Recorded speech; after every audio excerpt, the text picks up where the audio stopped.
वहीं वक्फ बिल पर सीएम ममता का भी बयान सामने आया है। देश को बांटने के लिए लाया गया ये बिल। बीजेपी का एजेंडा फूट डालो राज करो। बीजेपी सरकार हटने पर नया बिल लाएंगे। तो अहम खबर इस वक्त आपको बता दें कि वक्फ बिल पर सीएम ममता बनर्जी का भी बयान सामने आया है। देश को बांटने वाला उन्होंने इस बिल को करार दिया है और उनका यह भी कहना है कि बीजेपी का एजेंडा है फूट डालो राज करो। बीजेपी सरकार हटने पर हम नया बिल लेकर आएंगे। तो ममता बनर्जी ने अपना बयान यहां पर जारी किया है और इस बिल की मुखालफत की है।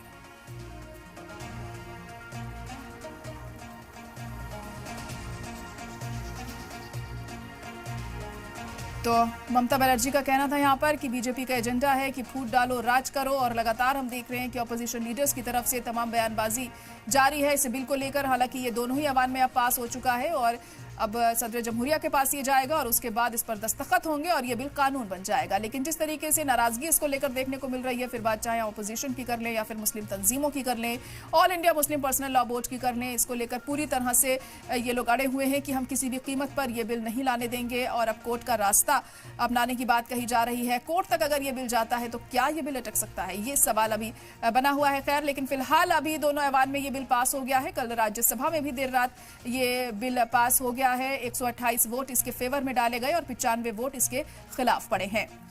वहीं ममता बनर्जी ने इसको लेकर यह बयान दिया है कि बीजेपी फूट डालो राज करो की राजनीति करती है और इसी वजह से ये बिल लाया गया है। ये बिल सिर्फ देश को बांटने वाला बिल है। इस तरह की बातें ममता बनर्जी की तरफ से कही गई हैं और यही चीजें लगातार हम देख रहे हैं ऑपोजिशन लीडर्स की तरफ से कही जा रही हैं। गैर आईनी इस बिल को करार दिया जा रहा है। साथ ही ये भी कहा जा रहा है कि मुसलमानों के खिलाफ ये बिल है, उनके साथ नाइंसाफी है ये।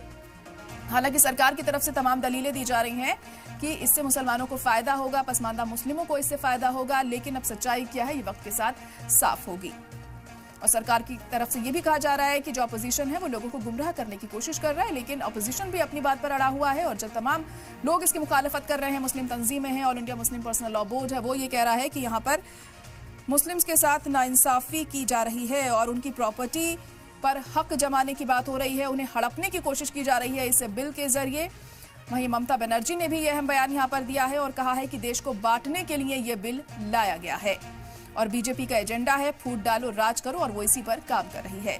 तो फिलहाल दोनों ही ऐवान में यह बिल पास हो चुका है, पार्लियामेंट में यह बिल पास हो गया है। अब इंतजार है राष्ट्रपति के सिग्नेचर का। जब इस पर हस्ताक्षर होंगे सदर जमहूरिया के, उसके बाद ये बिल कानून बन जाएगा। लेकिन अगर कोर्ट का रुख किया जाता है इस मामले में, जो लोग चाहते हैं कि ये बिल ना आए, तो उसके बाद किस तरह से तस्वीर बनती है और किस तरह से चीजें सामने आती हैं, ये भी अहम होगा यहाँ देखना, क्योंकि नाराजगी लोगों की लगातार बढ़ती जा रही है इस बिल को लेकर, क्योंकि अब दोनों ही ऐवान में ये बिल पास हो चुका है।